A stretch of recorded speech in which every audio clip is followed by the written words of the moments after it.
لیے مرتبہ اور آپ کے عشق میں ہم تڑپتے تو ہیں لیکن ہر تڑپ میں ادائے بلالی چاہیے. سبحان اللہ. ہم سب تو عاشق ہیں اور حضور کے عشق میں تڑپتے بھی ہیں, لیکن ادائے بلالی کیوں چاہیے؟ کہ وہ بلال ایسا عاشق تھا کہ اس کے دل غلام تھا, زر خریدا غلام. جی. اور غلاموں بھی کیٹیگری ہوتی ہے. جی. حسین غلام ہے اس کا دام اونچا, وہ قیمت والا ہوتا ہے. پڑھا لکھا غلام ہے اس کا دام اونچا, وہ پڑھا لکھا ہے. لیکن حضرت بلال جو تھے وہ تو حسین بھی نہیں تھے, وہ کالے کلوٹے تھے اور پڑھے لکھے نہیں تھے. اتنا بھی علم نہیں تھا کہ وہ کسی سے ڈھنگ سے بات چیت کر سکے. لیکن جب ان کے دل میں حضور کا عشق پیدا ہوا تو میرے آقا کا نعرہ لگانے لگے. تو ان کے آقا نے انہیں باندھ دیا. وہ کافر تھا اور مارا ان. حضرت بلال کو اتنے کوڑے مارے کہ ان کی چمڑی پھٹ گئی, یہاں تک کہ آپ کا گوشت پھٹا, آپ کی ہڈیوں کی کرچیاں اڑنے لگی. جتنے بھی لوگ دیکھتے تھے سب تڑپ گئے. یہ بلال تھا جو چپ چاپ مستانے کی طرح کھڑا ہو کر مار کھاتا ہے. لوگوں نے کہا کیسا جاہل ہے, اسے اپنی بچاؤ کے لیے بھیک مانگنے کی بھی صلاحیت نہیں ہے, وہ بچاؤ بھی نہیں کر سکتا, اپیل بھی نہیں کر سکتا کہ مجھے چھوڑ دو, کیوں مارتے ہو مجھے. اس نے کہا بلال, اتنا مارنے کے بعد پورا جسم پھاڑ دیا. پوچھا بلال عشق کا مزہ آیا؟ تو یہ دیکھو پڑھا لکھا نہیں ہے, جاہل ہے, لیکن مصطفیٰ کے عشق میں اتنے آگے بڑھ گئے, آپ کو اتنا مارنے کے بعد پورا جسم لہو لہان ہے. کہا بلال عشق کا مزہ آیا؟ تو آپ فرماتے ہیں میرے بلال کا عشق اور نکھر گیا. بلال کا عشق اور نکھر گیا. پھر کھجور کے کانٹے دیکھے, وہ انگلی جتنے جاڑے ہوتے ہیں, اتنے لمبے لمبے ہوتے ہیں اور نوک دار ہوتے ہیں.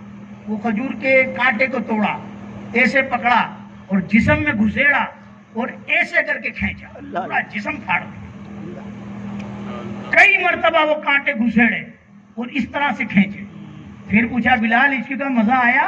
تو آپ فرماتے بلال کا عشق اور نکھر گیا. سبحان اللہ. بہت مارا, یہاں تک کہ زمین پر بھی گھسیٹا.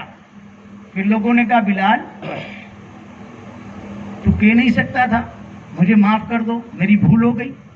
کہا 2 پیسے کا مٹکا خریدتے ہو تو بجا کر دیکھتے ہو, ٹھوک بجا کر ٹنگ ٹنگ, کہ کچا ہے کہ پکا ہے. اگر پکا ہوتا ہے تو خریدتے ہو, کچا ہوتا ہے تو نہیں خریدتے. تو میرا رب بھی بلال کو ٹھوک بجا کے دیکھتا ہے کہ مصطفیٰ کے عشق میں کچا ہے کہ پکا ہے. سبحان اللہ. نعرہ تکبیر, نعرہ رسالت, علماء اہل سنت زندہ باد. ٹھوک بجا کے دیکھتا ہے کہ بلال عشق میں کچا ہے کہ پکا. اگر پکا نکلا تو پھر مقام یہ ہوا کہ اس کو خریدا تو میرے مصطفیٰ نے خریدا. وہ دوسرا شعر کیا پڑا, عزت و مرتبہ کیا چاہیے؟ ہاں یہ دوا چاہیے, یہ شفا چاہیے. کون سی دوا؟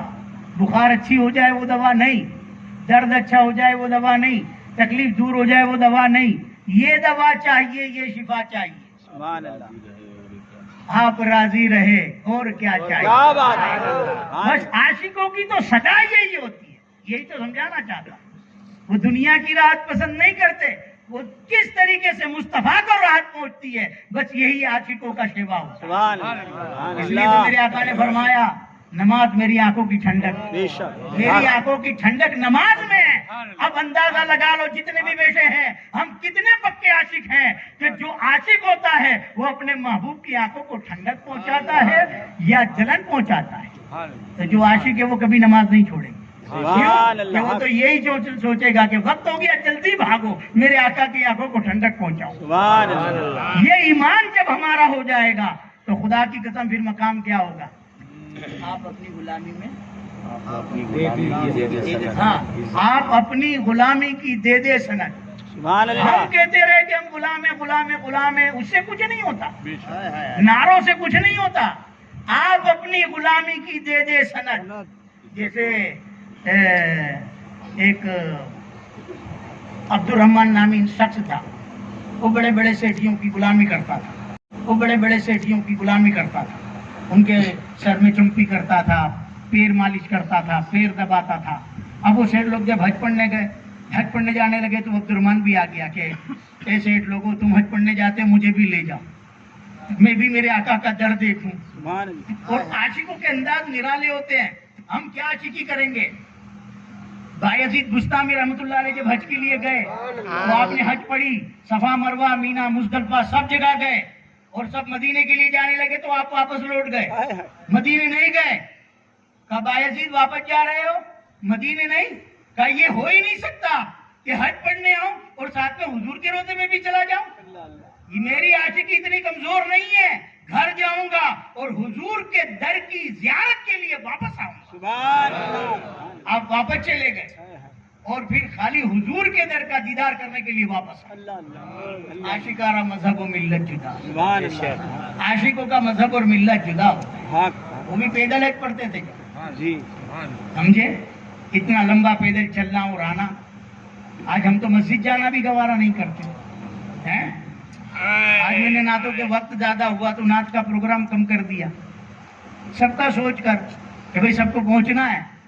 लेकिन खुदा की कसम हुजूर की याद में तो कई रातें नहीं कई साल तक लोगों ने कुर्बान कर दिए कि मुस्तफा राजी हो। सुभान अल्लाह। बस यही फर्क है हम में और उनमें। जी।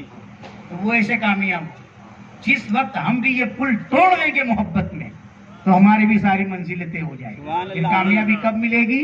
आप अपनी गुलामी की दे सनद, इज्जत और मर्तबा और क्या चाहिए। क्या बात है। क्योंकि मालूम है दुनिया की इज्जत से कुछ नहीं होता।